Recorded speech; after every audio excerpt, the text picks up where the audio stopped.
ज्ञानेश कुमार को भारत का नया मुख्य चुनाव आयुक्त नियुक्त किया गया है।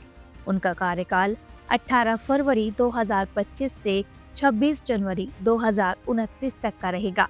वे 1988 बैच के भारतीय प्रशासनिक सेवा के अधिकारी हैं और अभी तक वे चुनाव आयुक्त के रूप में काम कर रहे थे। इस बदलाव के बाद मौजूदा मुख्य चुनाव आयुक्त राजीव कुमार 18 फरवरी को अपने पद से रिटायर हो गए। प्रधानमंत्री नरेंद्र मोदी की अध्यक्षता वाली 3 सदस्यीय चयन समिति ने सोमवार शाम को ज्ञानेश कुमार के नाम की सिफारिश की, जिस पर राष्ट्रपति द्रौपदी मुर्मू ने मुहर लगाई। इस संबंध में अधिसूचना जारी कर दी गई है। वहीं डॉक्टर विवेक जोशी 3 सदस्यीय चुनाव आयोग के नए सदस्य होंगे। देश के 26वें मुख्य चुनाव आयुक्त के रूप में ज्ञानेश कुमार अपने कार्यकाल के दौरान इस साल के अंत में बिहार विधानसभा चुनाव और 2026 में केरल और पुडुचेरी विधानसभा चुनाव की देखरेख करेंगे। इसके बाद 2026 में ही होने वाले तमिलनाडु और पश्चिम बंगाल विधानसभा चुनाव की जिम्मेदारी भी इन पर रहेगी। धारा 370 से लेकर राम मंदिर तक का नाता। ज्ञानेश कुमार 61 साल के हैं और पहले वे केंद्रीय गृह मंत्रालय में काम करते थे। उनकी बड़ी जिम्मेदारियों में 2019 में जम्मू कश्मीर में अनुच्छेद 370 हटाने वाले बिल का मसौदा तैयार करने में मदद करना था और उसी साल जम्मू कश्मीर को 2 केंद्र शासित प्रदेशों में बांटने का काम भी किया था। उस समय वे गृह मंत्रालय में संयुक्त सचिव थे। इसके 1 साल बाद जब राम मंदिर पर सुप्रीम कोर्ट में मामला चल रहा था, तो ज्ञानेश कुमार ने अयोध्या से जुड़ी महत्वपूर्ण दस्तावेजों को भी संभाला था। कहा जाता है ज्ञानेश कुमार केंद्रीय गृह मंत्री अमित शाह के करीबी हैं। वे पिछले साल जनवरी में सहकारिता मंत्रालय के सचिव के रूप में सिविल सेवा से रिटायर हो गए थे। ध्यान देने वाली बात यह है कि सहकारिता मंत्रालय भी अमित शाह के तहत आता है।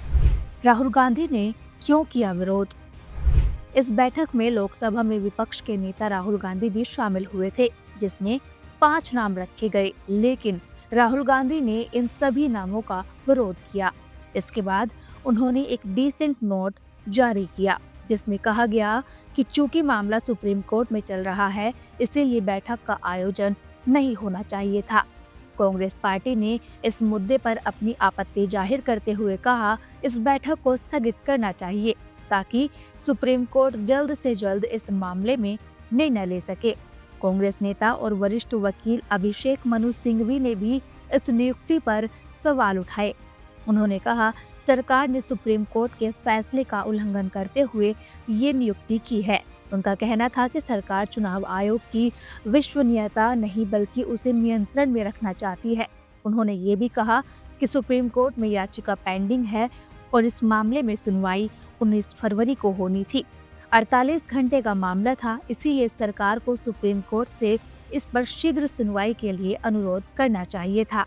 अब इस विवाद के बीच सुप्रीम कोर्ट 19 फरवरी को इस मामले पर सुनवाई करेगा। ये मामला मुख्य चुनाव आयुक्त और अन्य चुनाव आयुक्त अधिनियम 2023 की संवैधानिकता को चुनौती देने से जुड़ा हुआ है। 12 फरवरी को इस मामले की सुनवाई होनी थी, लेकिन ये मामला लिस्ट नहीं हुआ था, जिसके बाद प्रशांत भूषण ने कोर्ट में इस पर ध्यान दिलाया था।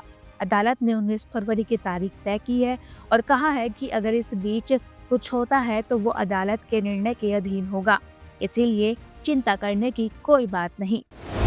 इस तरह की और वीडियो देखने के लिए हमारे YouTube चैनल को सब्सक्राइब करें और बेल आइकन को दबाना ना भूलें। यदि आप हमारा वीडियो Facebook पर देख रहे हैं तो पेज को लाइक और फॉलो जरूर करें। हमारे अन्य सोशल मीडिया पेजेस से भी जुड़ें।